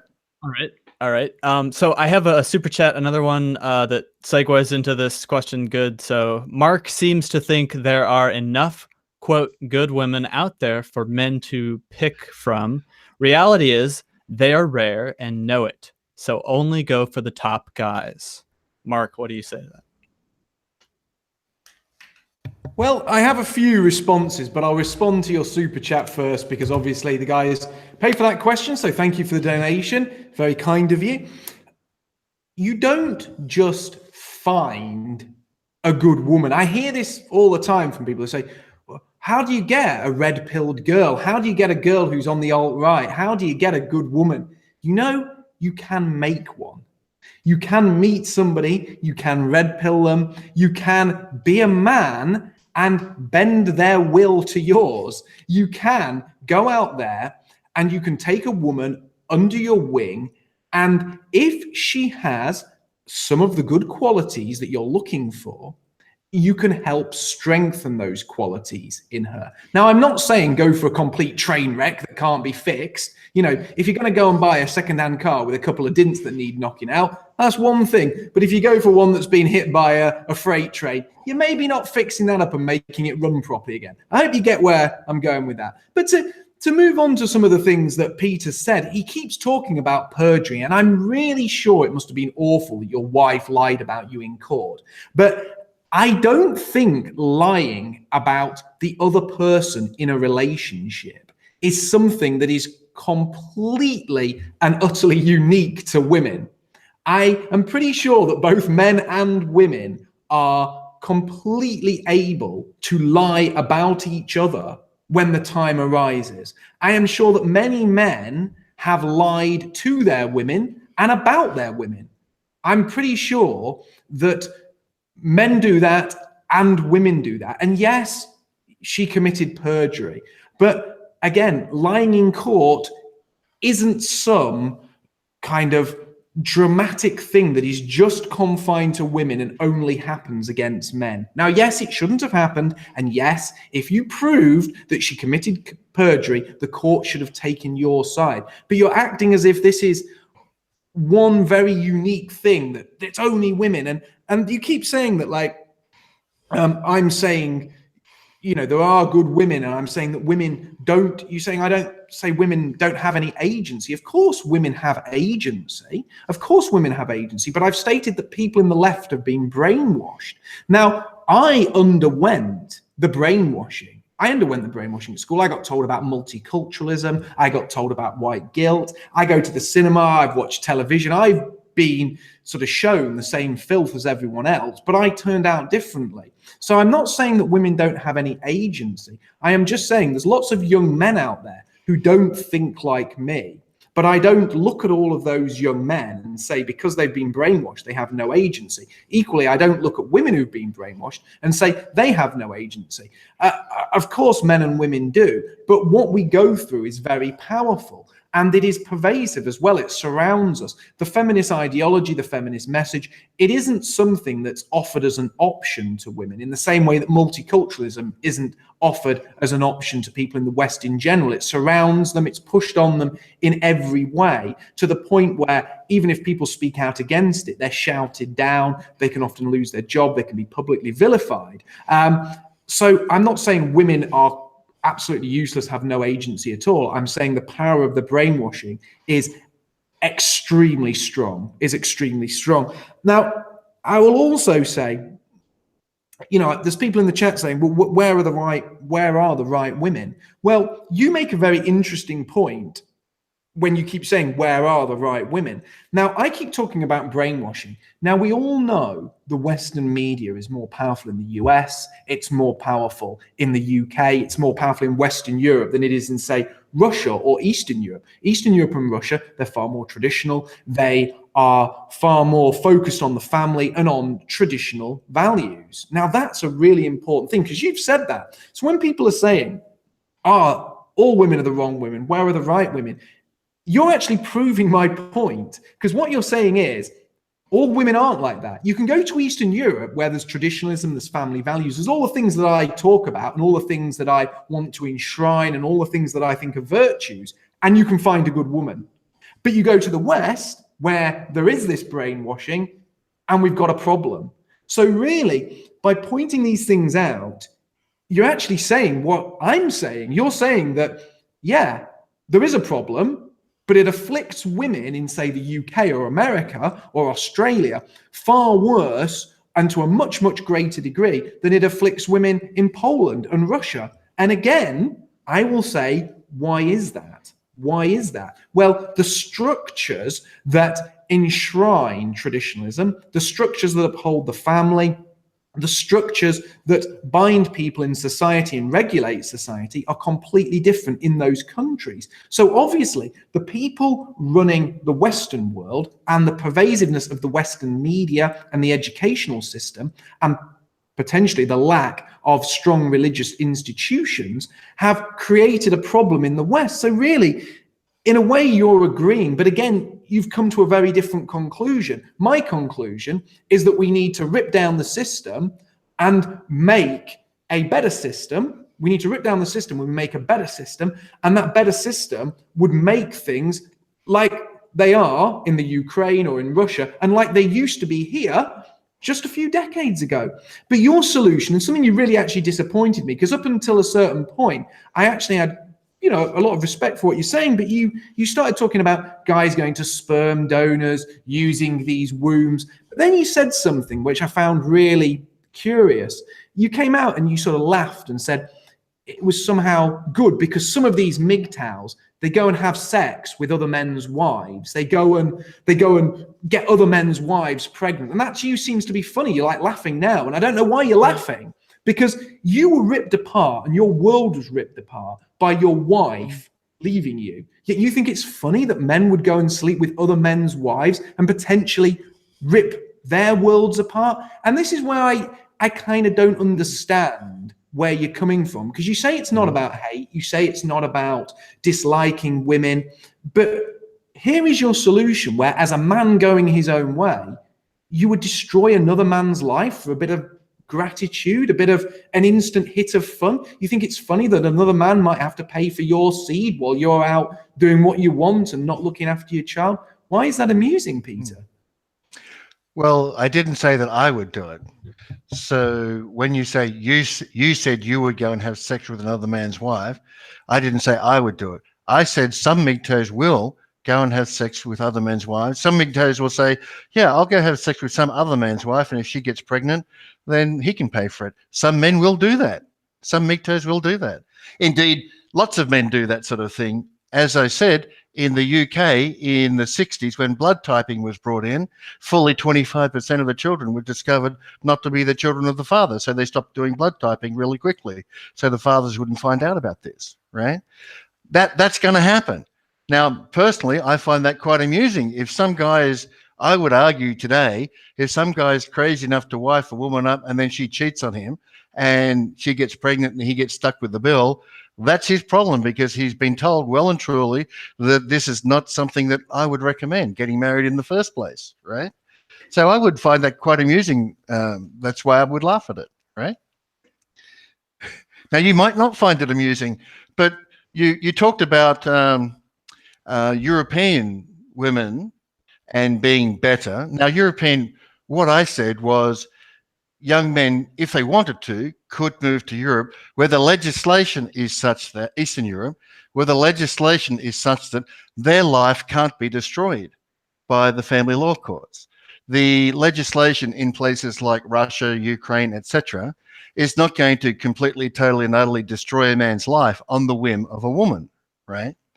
I also told the story of the woman that I was considering marrying, actually said to my face that if she changed her mind, she would be quite free to cuckold me. Now, I thought that was an extraordinary thing for her to say, so I went and checked it out with a whole bunch of other Eastern European women that I knew, all of whom were in my circle of friends, right? And I asked them the question, what's your opinion about cuckolding your husband? And every single one of them, and this is about 20, said, well, we all know that women cuckold their husbands. We just don't tell you men about it because it gets you really upset. So the women, even the best of women, are perfectly okay with cuckolding their husbands. That's not a problem with women, right? Not a problem. Can't find a woman who says that's a problem. Now, some women will, oh yeah, well, that's really terrible, etc. But they do it, and they don't denounce the women who do it. They don't provide any punishment for women who do this sort of thing. And it happens all the time. It's extremely common, to the tune of 25% or more, right? Well, in Australia, I think the number now was the last number I saw, I think was 40%. In the Australian legislation, they introduced legislation that says you can't be forced to pay child support until a DNA test proves that the child is your child, right? Which most men would argue is a perfectly reasonable constraint for paying child support. Although in the US, many men who've proved that the child is not their biological child are forced to pay child support or go to jail. They're literally thrown in jail if they don't pay money for a child that's not theirs. Now, in Australia, the last number I saw was 40% of paternity tests applied for proved that the child was not the child of the father. 40% of paternity tests applied for. It's just an astonishing number. And no women have got a problem about this. There's no women standing up and saying, hey, cuckolding men is really bad. We don't like that. Don't do that because you're going to cast aspersions on the rest of us. So yeah, if a man gets married now, after all this has gone on, and then some guy has sex with his wife and knocks her up and he pays for it, I'd actually find that kind of karmatic. Right? I'd find that kind of karmatic. And make sure it doesn't happen to you. Get the DNA test if you ever have children. It happens every day of the week. You may be shocked, but it happens every day of the week. Mark, you're muted. I'm not shocked by by the fact that it happens. What I'm shocked about is that somehow you think it's karma for a man who has married a woman and provided for her, and they have a happy marriage. It's karma for him for another man to sleep with his wife because what? Because he's not a MGTOW? How is it karma for a guy who's lived a traditional life, who's worked a good living, who's provided for his wife, who's had children? How is it karma for him to have his life wrecked? Because do you know why I think you think that's karma? It's because you want people to go through the suffering you went through. And that's not karma. That's not karma, Peter. That's some kind of schadenfreude. That's where you're getting something out of other people's suffering. How is it karma for a guy who's done nothing wrong to you to have his life ripped apart, a family ripped apart, just for another guy to have a little bit of pleasure? That's not karma. Karma would be, in that case, if you actually understand what karma means, karma would be like you're married to a lovely girl and you've got children and some guy comes and breaks up your marriage and then that guy gets eaten by a crocodile. That's karma. Karma isn't you've been a good guy, a good husband and had nice children, and then a guy that you never did anything wrong to you comes and wrecks your life. That's not karma. That's that guy being a dickhead. Yeah, well, my point would be that in today's environment, the men have been well and truly warned of the dangers of marriage and what can happen to them. And if they do get married, and if that does happen to them, that's their own problem. That's their own fault. And it's karma on the basis of you were warned that this sort of thing is very common. 20, 30 years ago, when I was growing up and getting married, nobody was warning young men about this sort of thing. Young men are being warned about this sort of thing now very clearly by older, more experienced men like me. You walk down that path at your own risk. Now, if you walk down that path at your own risk, ignoring the advice of the older, wiser men, well, you know, that's your problem. And now you've got a baby from another man. In the US, I mean, you pretend to be shocked about this. In the US, a woman can pin a man for child support, say he's the father, and this has been done with guys in prison, right? So he's the father, the guy was in prison, so he's obviously not the father. He doesn't get told about it, and if he doesn't object within a year, he gets stuck for the child support bill, and this is okay. There's not a single woman saying, hang on a minute, when a woman falsely names a man as a father and pins him for child support and knows he's not the father, and then he's forced to pay that or he's thrown in jail, there are no women protesting this. And I would argue, hey, if the guy has married a woman and she plays around and has a baby by another man, dude, you shouldn't have married the woman in the first place, which is essentially what you said to me. Maybe you said to me, maybe you just married the wrong woman. Well, I would say, well, maybe he married the wrong woman, but he was warned. He was told that this is going on very, very clearly by those of us who are older and a little bit wiser about these things. But my point continues to come back about the agency of women, right? I claim that women have agency and should be held accountable to the same standards as men, I claim. Now, why would I claim that? Because that's what we've been fed for 150 years. Fine, let's give the women that they're equal and they can be held responsible for their actions. Is it, whose issue is it? Whose responsibility / fault is it when a woman cheats and gets pregnant by another man? It's the woman's fault. But most people will say, well, that's the man's fault. He obviously was not keeping her happy. He was doing something wrong. He drove her off into the arms of another woman. Everyone will blame the man, right? So I'm saying in today's environment, if you marry a woman in today's environment, you should have every expectation that that woman will cheat on you. You should have every expectation that that woman will divorce you and lie about you and screw up your life. And it would be unusual if neither of those two things happened. And does it mean it's going to happen? No, it doesn't mean it's going to happen, but it would be unusual if it didn't happen. So you roll the dice, and if it doesn't turn out, well, buddy, that's your bad luck. I wouldn't put it any other way. And the number of people, as you alluded to me, well, maybe you just married the wrong woman. Maybe you should go and get a better woman. I would argue the women out there who I would argue have agency should be saying and doing something about such things as women cuckolding men. Now, the other point I wanted to make about perjury is this: women committing perjury in divorce courts. Yes, men sometimes commit perjury. When men commit perjury, they're imprisoned. When I was discussing my divorce with my lawyer in Ireland, I asked him, how often is it that men in Ireland jailed for perjury?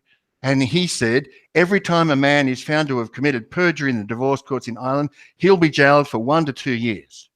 And I said, and women, what about women? He said, women are never jailed for perjury in Ireland. It does not happen ever, right? Now, that is obviously completely unfair.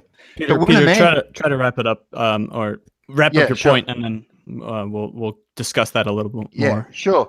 Now, the other point about women committing perjury is they are vastly rewarded when they commit perjury. They're given the kids, the house, the cars, the cash, and a large part of the man's future income. It's not the same thing at all, because the outcome of the crime is vastly different between men and women, right? Yeah. One thing I wanted to point out was that this isn't a new problem. The cuckoldry thing, going back to that, that's just how it's always been, right? Yeah. Like the woman always knows that the child is hers, and the man, there's always that level of doubt. So whatever the, I agree that the courts and the politics is all screwed up right now, but that is just biology. That is how it's always been. So, Mark, would you say that women and men should be held to the same standards, legal standards, I guess? Yeah, they should be held to the same legal standards. You know, I believe, as I've already said, and I started off by saying this, one of my key arguments is that I do believe feminism is a cancer on the West. I do believe the state is under the control of devious internationalists who are working against us, and the state enacts many laws which are not conducive to the continuation of Western society.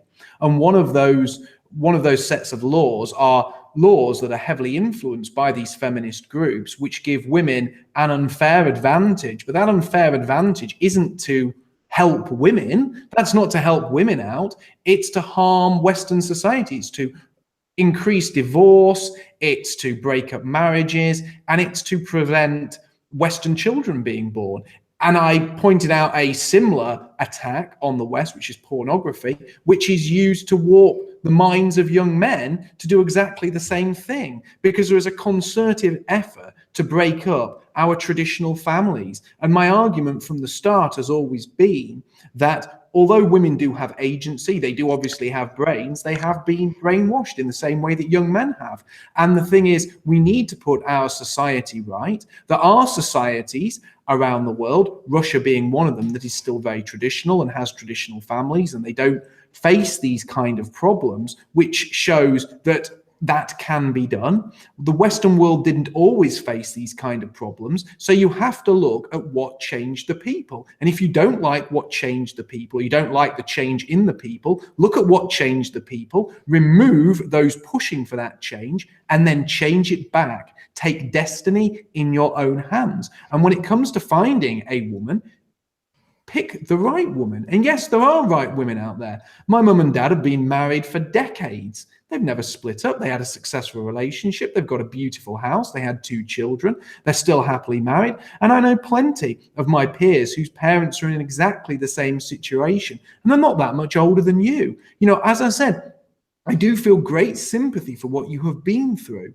But at the same time, some of your comments make it look as if you are just very, very angry. And it's a case with you of misery loves company. And because your world burnt, you want the rest of the world to burn with it.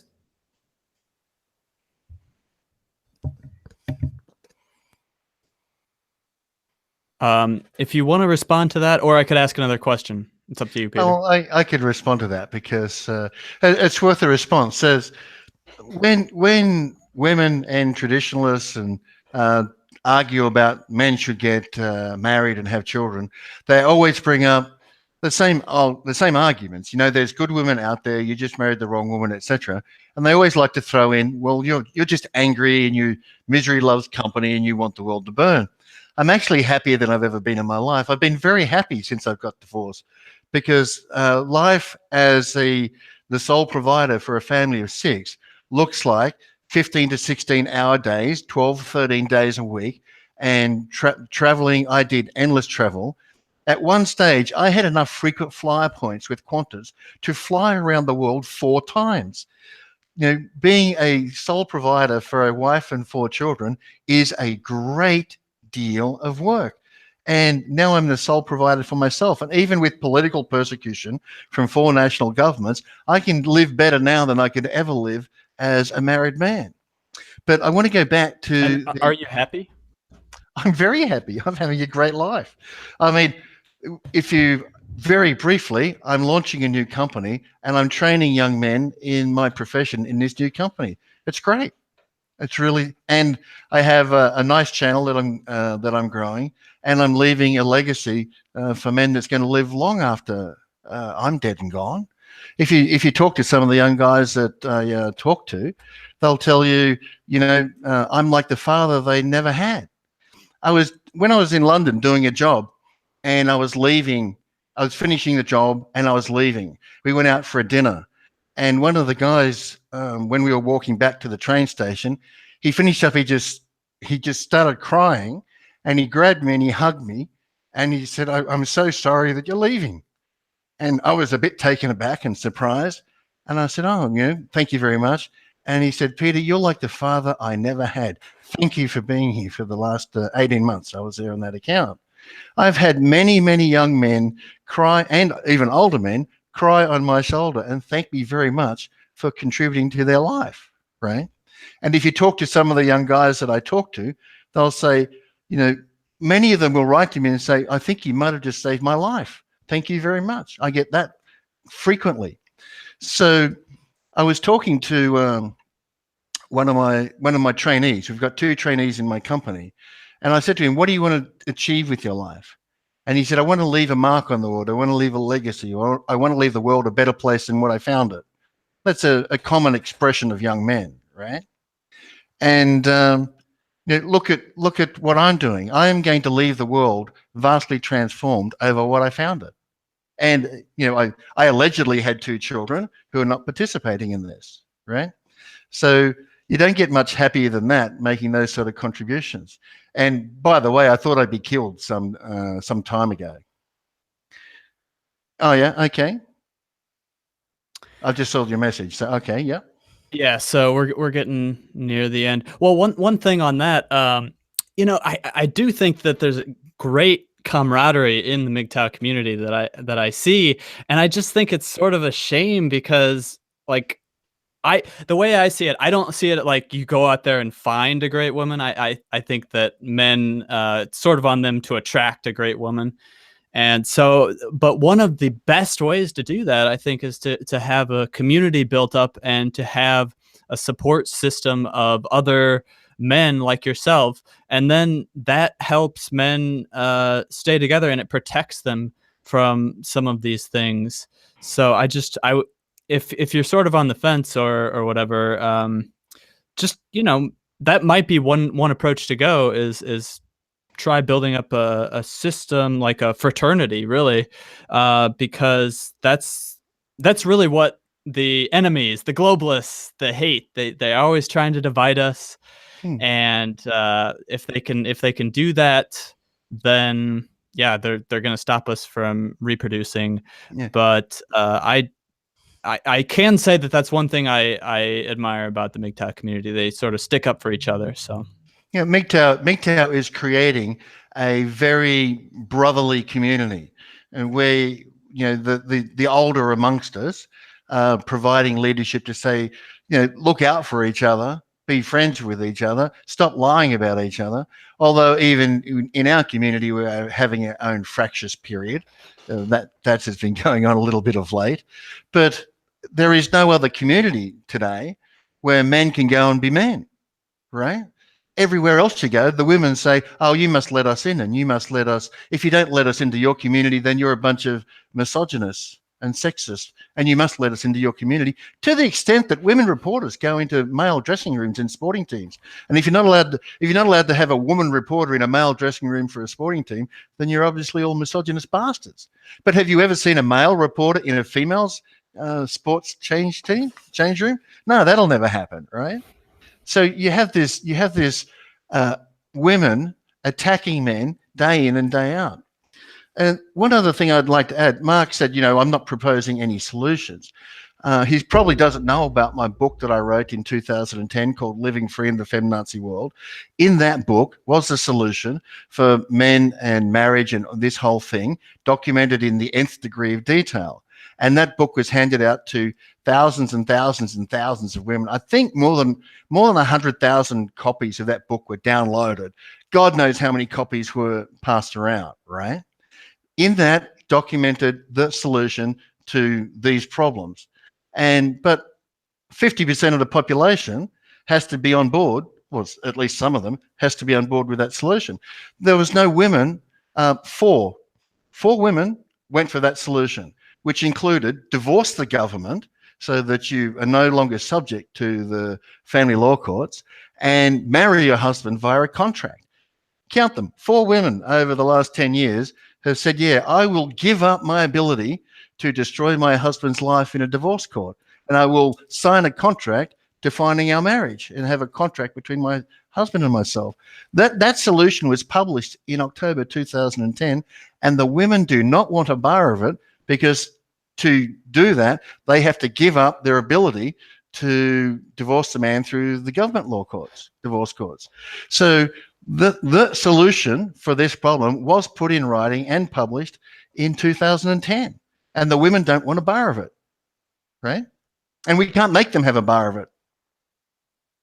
So 8 years later, it's like, well, the women do not want equality before the law, so let's just go our own way and then see what happens next. It's not an overnight thing. I wanted to ask Mark, this came up in the chat earlier.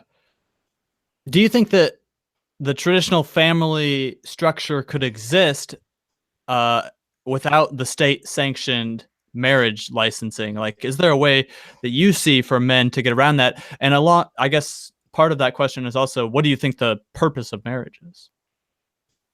Well, the state sanctioning of marriage isn't just the state, it's also religion as well. Both sanction marriage and try to ratify it in law because they understood the importance of marriage to the functioning of a society, the importance of the traditional family.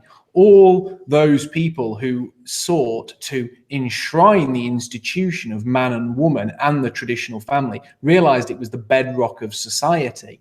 Now, I can see why people would want to enter into a relationship without marriage, why they'd want to enter into some long-term relationship without marriage, because obviously with the divorce courts being the way they are, with the current sort of feminist system, with the anti-Western system, you do stand to lose a lot through marriage. I believe, though, that if you're marrying someone that you don't trust 100%, you should really ask yourself, should you be marrying them? If I was marrying someone that I didn't think I was going to last with, if I had lingering doubts, if I thought she was going to scalp me later down the line, I wouldn't marry her anyway. So do I think the state needs to enshrine the act of marriage? Yes, no, it's kind of irrelevant, really. Yeah. Well, I think the way it used to be is that the state wasn't necessarily involved. It was more of the communal thing, and it was usually done through the church, right? And so you're bound in holy matrimony, and it's not for the two people getting married, it's for everyone else to say, hey, if things start getting rocky, we're gonna put pressure on you to keep you together. But now, of course, with the destruction of religious communities and the destruction of cohesive communities, which is partly due to multiculturalism, that's all eroded, and so people are just left fapping to porn, and it's kind of a sad state of affairs. But if you can look back at what marriage used to be, that sort of gives you an idea of what the purpose is. And unfortunately, it's now being used as a bludgeon against men. Yeah. But what marriage still is, in many countries, like I've said, and even the global man has no argument to what I'm saying. Peter, you are actually agreeing with me. You're saying in other countries that haven't had this horrific media, that haven't had this anti-Western system, that haven't had their educational systems hijacked by cultural Marxists, you still have traditional marriage and it works. You said that works in Russia. You said it used to work in this country. So if you're agreeing with me on those things, what changed? Well, if the women changed, who changed them? And surely your anger and rage, which is righteous in many ways, should be aimed at those who changed the minds of our women, not the women themselves. But then you say, oh, well, the women should have known better. But should all the men who've been led astray down dark paths have known better? Well, the answer's no. And that's why I'm fighting to red pill young people of all ages into realizing that they've been misled so that they can come together and seek out something better. Yeah. Well, I didn't say the women were particularly different in Eastern Europe. I said that the legal system is different, and a woman can't destroy a man's life just with a single bunch of lies in the Eastern European countries. Now, that may or may not stay the same for the next 20 or 30 years, right? So in the West, that has become the case where women can destroy a man's life based on lies and slander all the way up to perjury. And that's the risk that young men are running.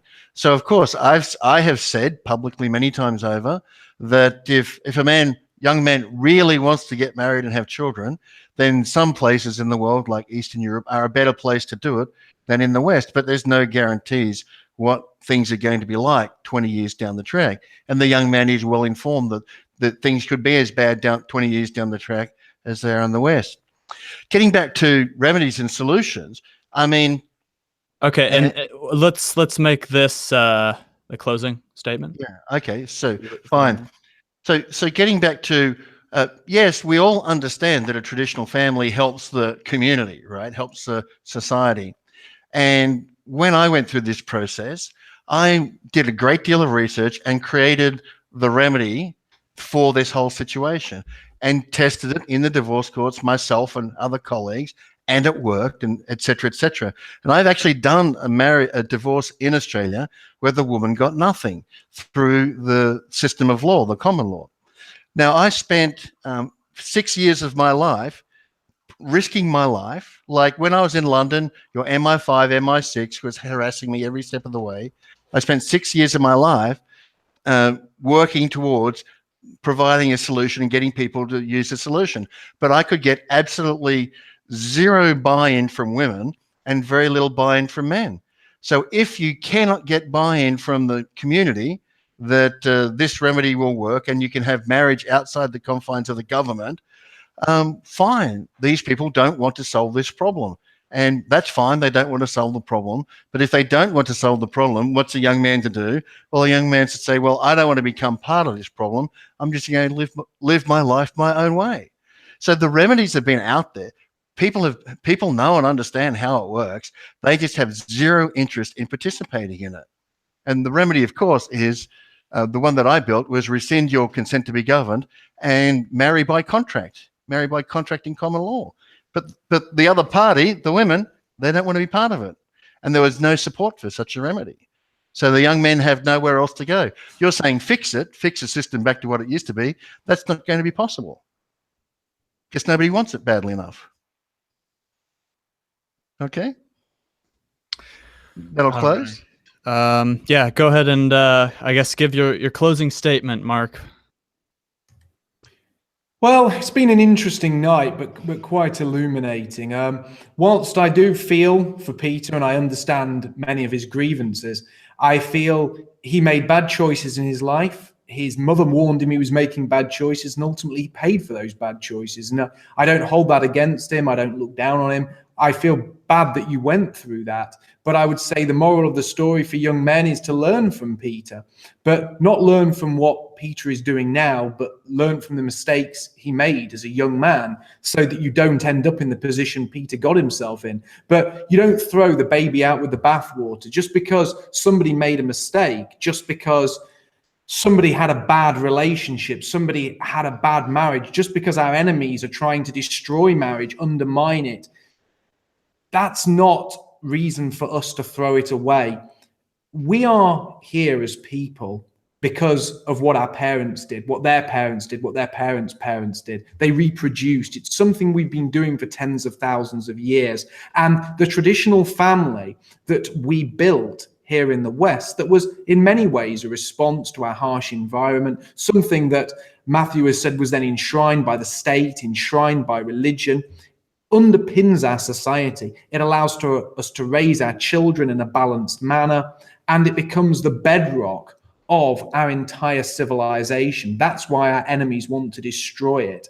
I understand that feminism has played a huge role in destroying what we have. I understand it is being used as an ideological sledgehammer to destroy what underpins our society. But I do not seek to turn my back on women. And I tell all young men, go and find yourself a wife, have children, because those are the things that will really enrich you. You know, Peter talks about how much money he's made, about the companies he's built, about his frequent flyer miles. Well, to me, I'd say to any young man, real wealth doesn't come from frequent flyer miles. It doesn't come from jetting around the world and coming home to a ready meal for one. Real happiness comes from coming home to a loving wife, a family, and actually sitting around the table with your progeny, with your next generation, looking into your children's eyes, holding your wife's hand, and realizing that the genetics that have been passed down for decades, for centuries, for millennia will continue on, and raising your children in the way of the West. That is what we need to prioritize. There are good women out there. We need good women. I work with good women on a daily and weekly basis. Look at my podcasts, look at the shows, look at the things I do. To drive a wedge between men and women is to fracture the most important bond we as Western people have ever had. We must reject these attacks. And when we reject these attacks, we have to come up with a solution. And the solution is getting rid of the people who are brainwashing both young men and young women. It's getting rid of those who are pushing feminism. It is not turning our backs on or getting rid of our women. I really do wish Peter all the best. But I say to you, Peter, you need to let go of some of the bitterness, some of the anger, some of the things you said earlier about it being karma for other men to suffer just because you did. That's not the way life works. And I wouldn't want to see any man suffering because of this anti-Western system. I don't want to see any man suffering in the divorce course. I don't think it's funny when men have their wives cheating on them. And I think the fact that you do says a lot about what you're really pushing. And I find it sad because some of the things you do, like when you help young men, the stories you told, they're admirable. But we need to help young men, and I help young men. I speak to lots of young men, and I'm doing stuff with them this summer. I do my podcast. We talk a lot about issues of men's rights, and we help young men to improve themselves so they can better their lives. But the end goal of that betterment must always be to walk in our forefathers' footsteps.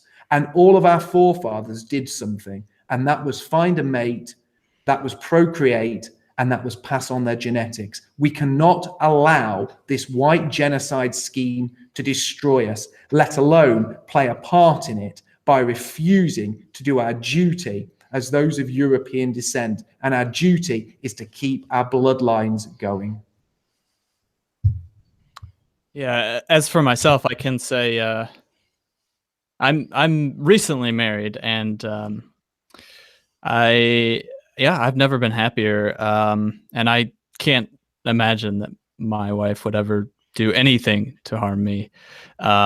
Maybe you might say I'm being foolish, and but I think when there's I understand all the dangers that are out there, and it's unfortunate. It's unfortunate that that's the way the world is. But it's not going to change, I think, if we don't take actions into our own hands.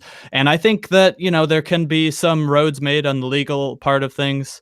And if we can change that around, and the men's rights movement, that is going to do a lot. But on an individual level, I think that I would not encourage people to give up. But thank you, gentlemen, both for your time. I think it was a very a lively discussion, and I think the audience liked it. I just want to mention that in the description below, there's a link to a tweet where I'm polling people on who won the debate. So you can go there and voice your opinion. But thank you, everybody, for joining us. We will be having another debate this week.